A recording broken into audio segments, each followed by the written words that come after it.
redescobrir o Brasil.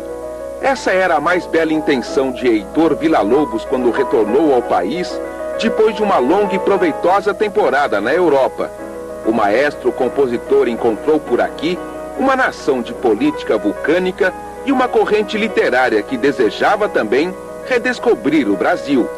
Aquele 1930 foi o ano de eleições presidenciais, do florescer da inteligência brasileira, e também foi o ano em que Heitor Villa-Lobos começou a compor a primeira de suas famosas baquianas. Villa-Lobos tinha na mente um projeto de ensinar o Brasil a cantar. O mesmo Brasil que já cantava a música que descia dos morros cariocas e que também descobria uma sonoridade especial nos estádios de futebol. Verdadeiras multidões se juntavam em São Januário, no Rio de Janeiro, ou no Parque Antártica, em São Paulo. As torcidas cada vez maiores tornavam o futebol um esporte realmente popular. E assim como a Aliança Liberal de Getúlio Vargas, os temas nacionalistas redescobertos pela literatura e pela música de Villa-Lobos, o futebol começava também a desenhar a nova face do Brasil.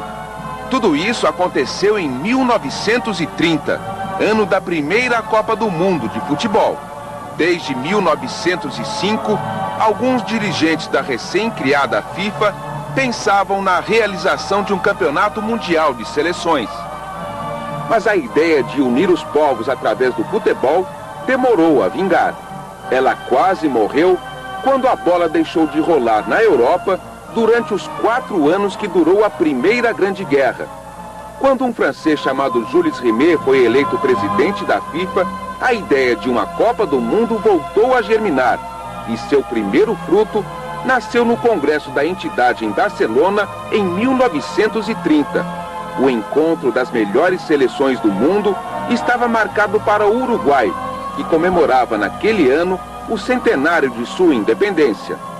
O Brasil inteiro aguardava com ansiedade a Copa do Mundo, e logo a Confederação Brasileira de Desportos começou a formar uma seleção nacional.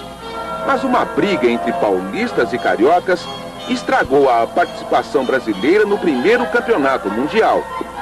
A CBD, com sede no Rio de Janeiro, não quis admitir um integrante da Associação Paulista de Esportes Atléticos na comissão técnica da seleção.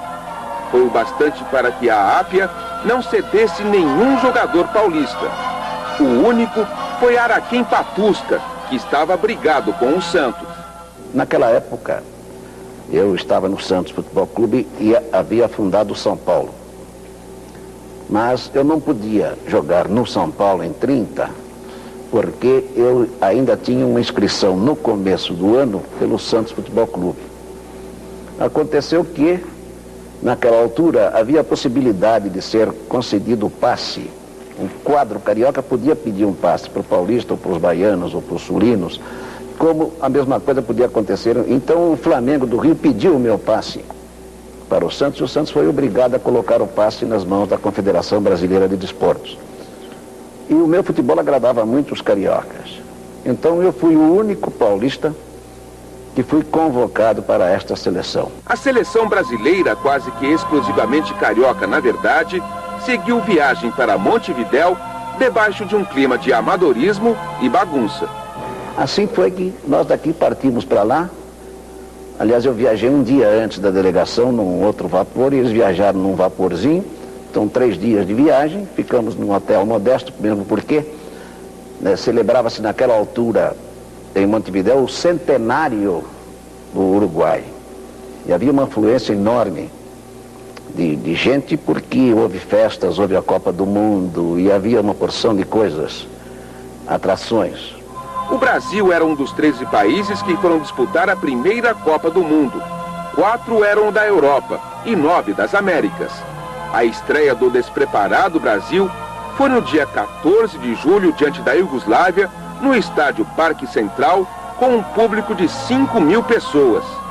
Joel, Brilhante e Itália, Hermógenes, Fausto e Fernando, Poli, Nilo, Araquém, Preguinho e Teófilo.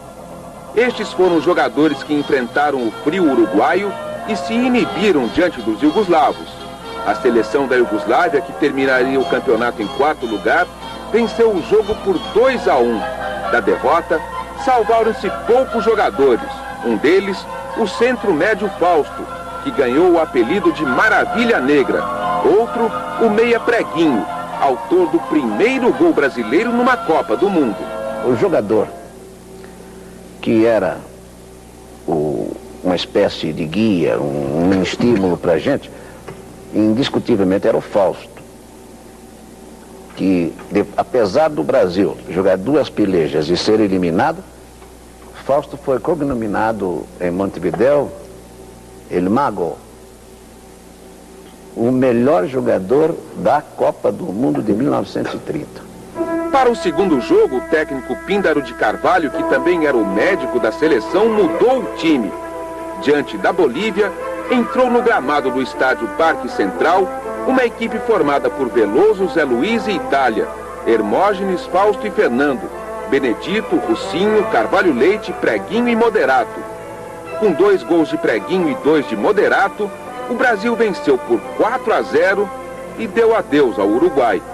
A Iugoslávia, que também havia derrotado a Bolívia, ficou com a vaga e continuou na Copa.